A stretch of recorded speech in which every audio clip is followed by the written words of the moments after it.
একাঠু বোকাৰে ভৰা বাৰিষাৰ পথাৰৰ দৃশ্য নহয়, এয়া চিপাঝাৰ সমষ্টিৰ এটি লোক নিৰ্মাণ বিভাগৰ অধীনৰ এটি পথৰ বোকাময় অৱস্থাৰ এয়া দৃশ্য আমি দেখুৱাইছোঁ।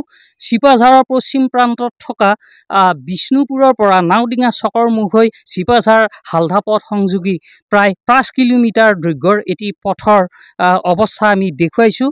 এই অঞ্চলৰ প্ৰায় 10খন গাঁৱৰ বাসিন্দাৰ যাতায়াতৰ এটা গুৰুত্বপূৰ্ণ পথ এইদৰে এজাক বৰষুণতে বোকাময় হৈ পৰিছে। এইবাৰেই নহয়, প্ৰতি বছৰে এনেদৰে এক যন্ত্ৰণাময় জীৱন যাত্ৰা পাৰ কৰি আছে তেওঁলোকে এই একমাত্ৰ পথটোৰ অৱস্থাৰ কাৰণে। চিপাঝাৰ সমষ্টিৰ পশ্চিম প্ৰান্তত থকা এয়া বিষ্ণুপুৰৰ পৰা নাওডিঙা চকৰ মুখ হৈ চিপাঝাৰ হালদা সংযোগী 5 কিলোমিটাৰ দৈৰ্ঘ্যৰ এটা গুৰুত্বপূৰ্ণ পথ। দাদা কি ক'ব? ক'বলৈ বেয়াই লাগে। চিপাঝাৰ সমষ্টিৰ লোক নিৰ্মাণ বিভাগৰ অধীনত থকা এই পথটি আমাৰ বিধায়ক মহোদয়ে 2-3বাৰ আহি বানপানীত নাও লৈ আহি কেনে আমাৰ এই ঠাইত নিজে থিয় হৈ কৈছিলে আপোনালোকক অতি সোনকালে ৰাস্তাৰ কামখিনি কৰি দিয়া হ'ব, কিন্তু তেখেতে দুখনমান মানুহক ত্ৰিপাল এখন দি কেনে তেওঁ আঁতৰি গ'ল আৰু আমাৰ খবৰ নকৰিলে। ঠিক তেনেকৈ আজি বছৰি আগৰ পৰা এতিয়ালৈ আমি এই যন্ত্ৰণা ভুগিয়ে আছোঁ, আৰু যে কিমান দিন ভুগিব লাগিব তাৰ হিচাপ হয়তো আমাৰ হাতত নাই। আমাৰ দুৰ্ভাগ্যৰ ৰাইজে ল'ৰা ছোৱালী স্কুলত আনিবৰ কাৰণে সেইটো অৱস্থাৰ সন্মুখীন হয়। ৰাতিপুৱা ঘৰৰ পৰা দাঙি লৈ আহিব লাগিব আৰু স্কুলৰ পৰা আকৌ দাঙি ঘৰত দিব লাগিব। এখন যদি বেমাৰ হয় কাৰোবাৰ এম্বুলেঞ্চ আহিবৰ কাৰণে সমৰ্থ ইয়াত কোনো উপায় নাই। তেখেতক আমি ঠেলাৰে কিবাৰে দাঙি নিব লাগে জয়ন্তীপুৰলৈ, হালধালে।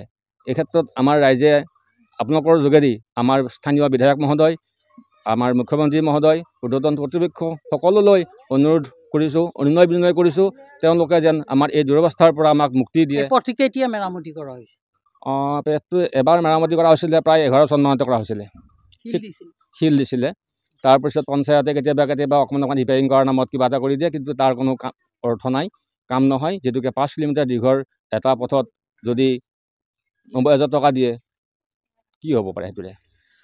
দেখা গৈছে যে এই অঞ্চলটোত বিদ্যালয়ৰ ছাত্ৰ ছাত্ৰীৰ সংখ্যাও যথেষ্ট আছে।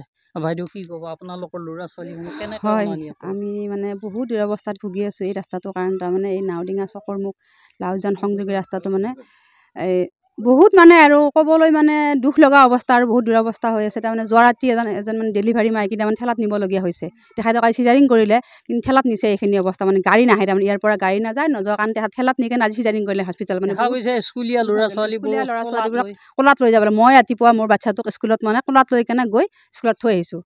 আকৌ মানে এতিয়া আনিব যাব লাগিব, তেখেত মানে তাইক আনিব গ'লে আকৌ স্কুলত মানে কোলাত লৈ আহিব লাগিব। এনেকুৱা দুৰৱস্থা। এখন গাড়ী নাযায়, এখন চাইকেল নাযায়, খোজকাঢ়ি গ'লে শাৰীকেইখন মানে আমি কিয় দাঙি লৈ যাব লাগে, এনেকুৱা দুৰৱস্থা। মুখ্যমন্ত্ৰী মহোদয়ক মানে অনুৰোধ কৰিছোঁ, কাতৰ অনুৰোধ কৰিছোঁ।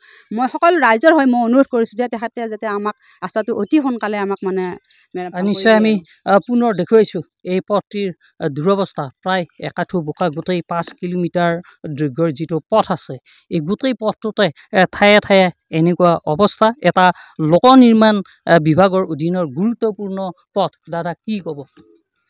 শ্ৰদ্ধাৰ সাংবাদিক বন্ধুসকল, আপোনালোক ইয়াত অহাৰ কাৰণে আমি ধন্যবাদ জনাইছোঁ।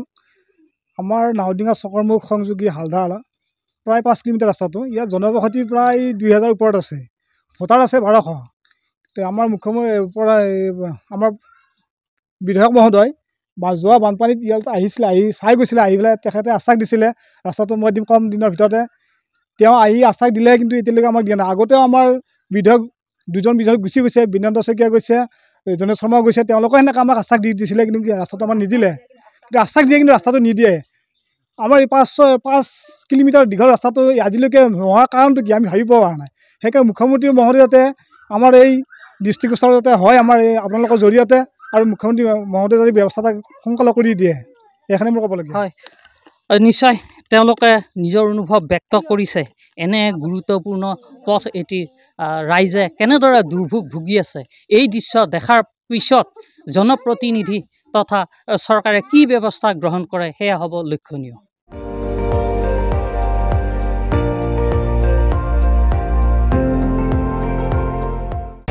আপুনি চাই আছে ND24, সৰ্বশ্ৰেষ্ঠ নহয় সৰ্বোত্তমৰ দৌৰ।